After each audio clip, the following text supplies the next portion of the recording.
Welcome to Midnight Delight, where the line between reality and nightmares is blurred. If you're searching for stories that'll keep you on the edge of your seat and have your heart racing, you've come to the right place. We specialize in tales that stay with you long after the lights go out.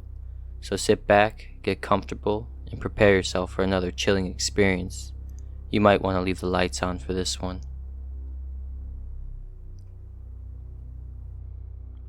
We were in the middle of nowhere, deep in the jungle of a foreign country I can't even pronounce, somewhere far from anything resembling home. My platoon and I were sent in for a simple recon mission. Intel said the area was quiet, nothing more than a routine sweep. But as we made our way deeper, the air grew thick, not just with humidity, but with something else. I've been in plenty of tough spots before, seen things that would turn a man's stomach, but this was different. There was something wrong with this place. Like the trees were watching us, whispering to each other as we passed through. I tried to shake it off. It's the jungle, I told myself. Plays tricks on your mind when you've been out there for long enough. But as the hours dragged on, the feeling only got worse. We set up camp just before nightfall, close to a clearing. The sky was darkening fast, quicker than usual. And that's when it hit me. There were no sounds, no animals, no insects, just dead silence.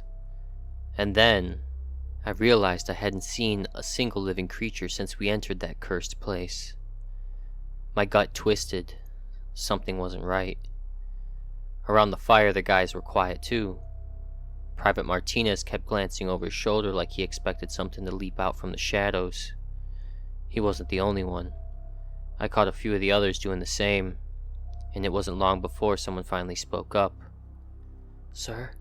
Corporal Davies started, his voice barely above a whisper. "You feel it too, don't you? Like something's wrong?" I nodded. There was no use pretending. "Keep your weapons close. We move at first light." Sometime during the night, the fire died down, and with it, every sense of safety we had. I was on first watch, and I could feel something out there in the darkness, watching us, stalking us. The jungle that had been silent before was now alive with the sound of something moving, but it wasn't anything I could identify. It was too slow to be an animal, too deliberate. And then it happened. A scream pierced the silence. Not one of my men. A woman's scream. High-pitched, distant, but somehow close. It echoed through the trees, sending a chill down my spine. I grabbed my rifle and woke the others. "Everyone up, weapons ready," I barked, trying to keep the panic from my voice. The scream came again, louder this time, but it was moving around us, circling like a predator playing with its prey.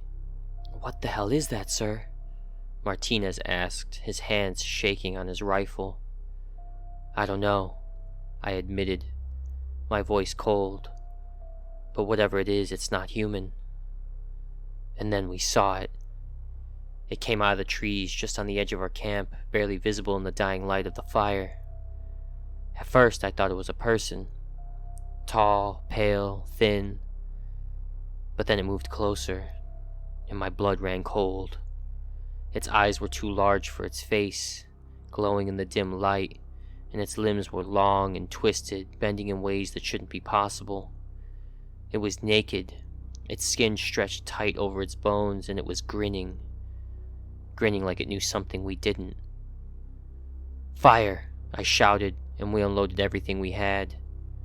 Bullets tore through the trees, but the thing just stood there, unfazed.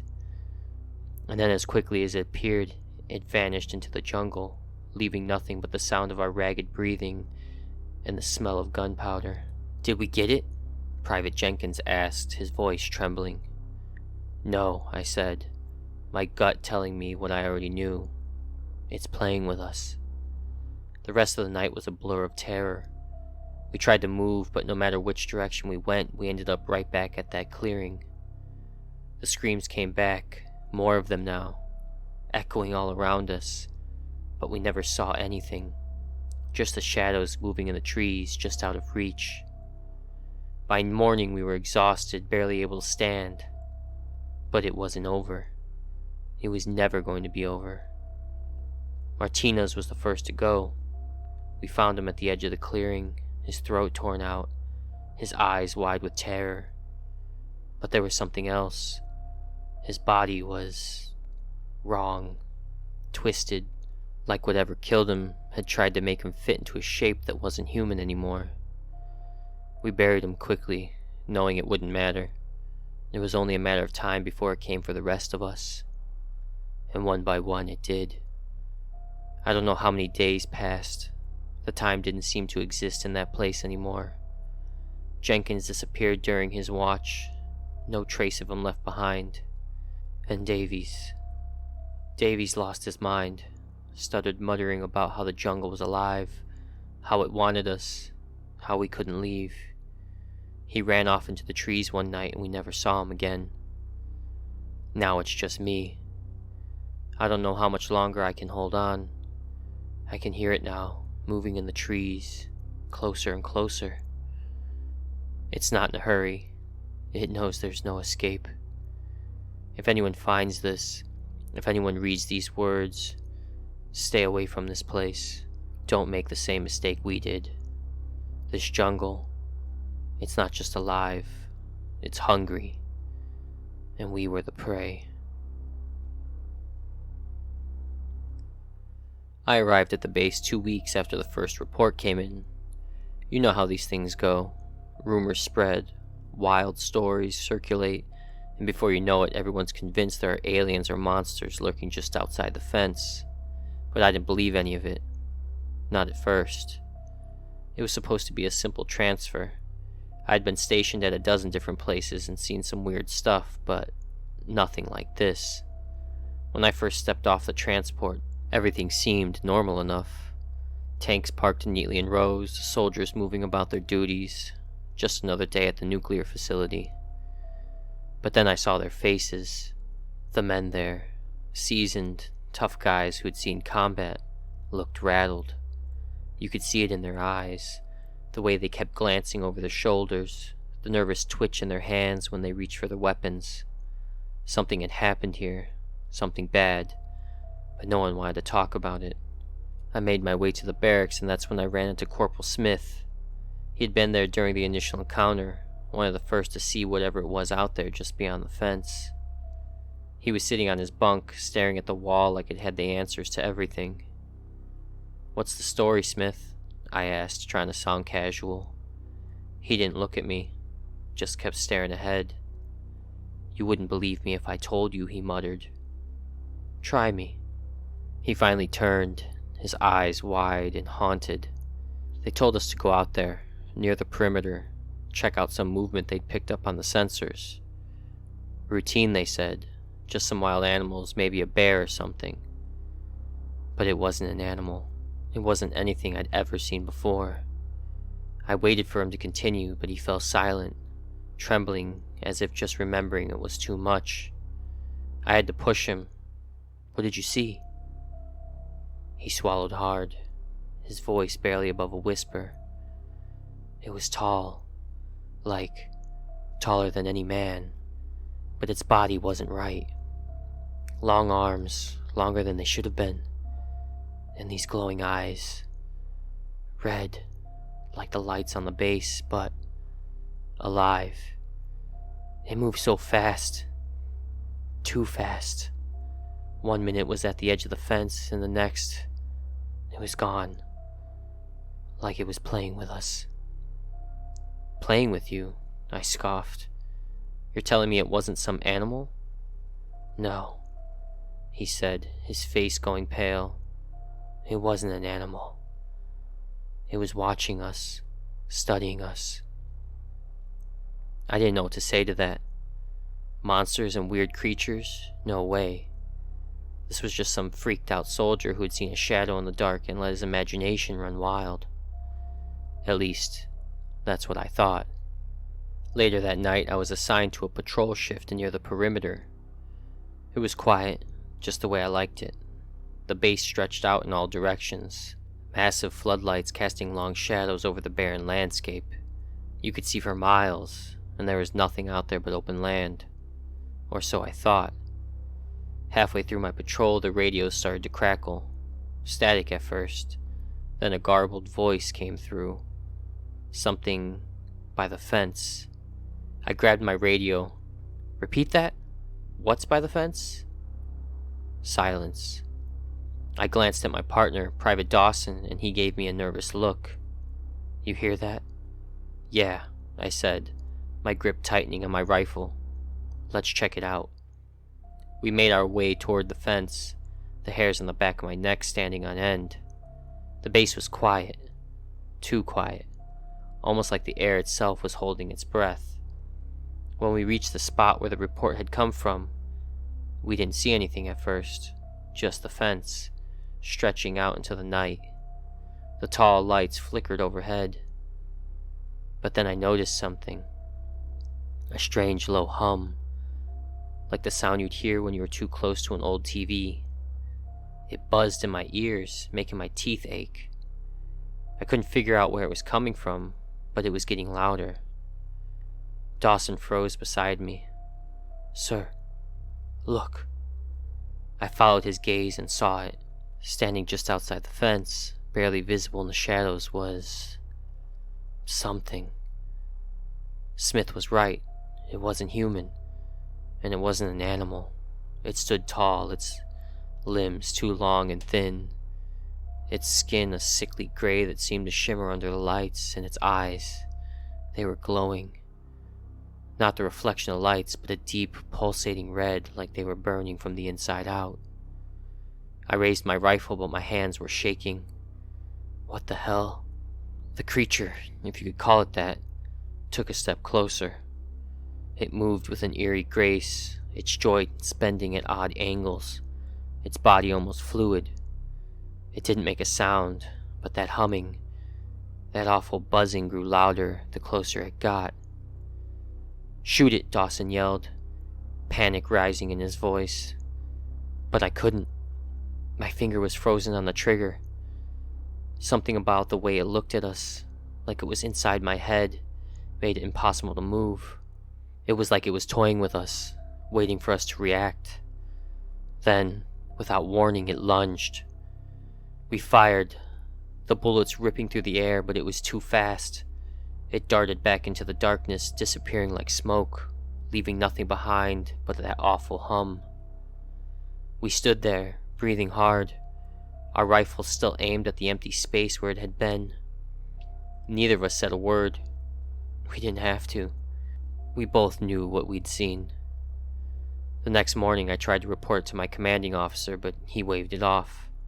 You've been out here too long, soldier. Heat's getting to you. But I knew better. Whatever that thing was, it wasn't done with us. And it wasn't alone. Over the next few days, more sightings came in. Soldiers on patrol reported seeing shadows moving in the distance, strange shapes that seemed to melt into the night. Some of the men started hearing voices, faint whispers in a language they couldn't understand, always just out of reach.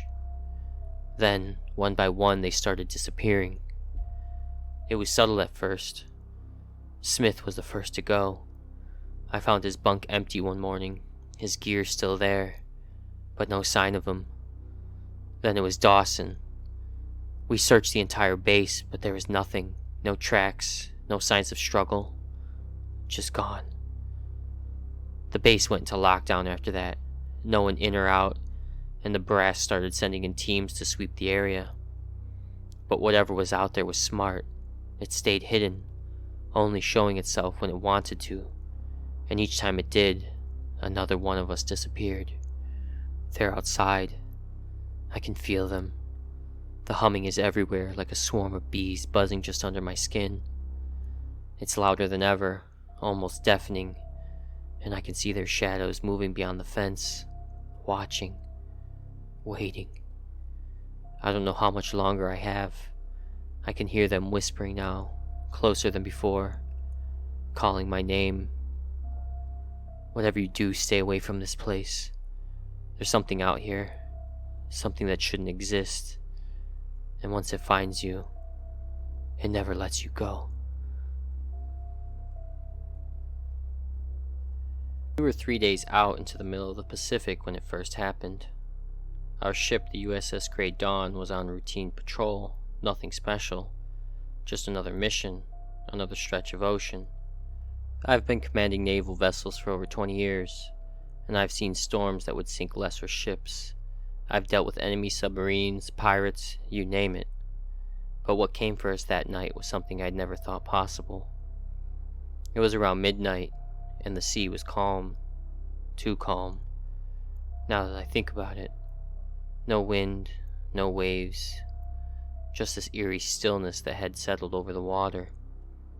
The kind of stillness that makes you feel like something's watching you, waiting for the right moment.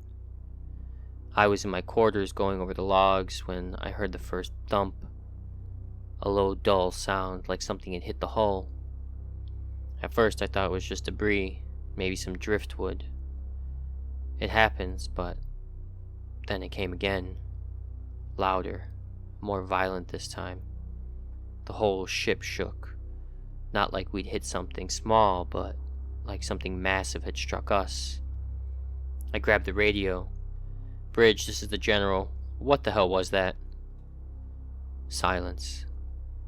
I tried again, but there was no response. That's when I knew something was very wrong. I threw on my jacket and rushed to the bridge. When I got there, the crew was in a state of panic. Men were scrambling around shouting at each other, but no one could give me a straight answer.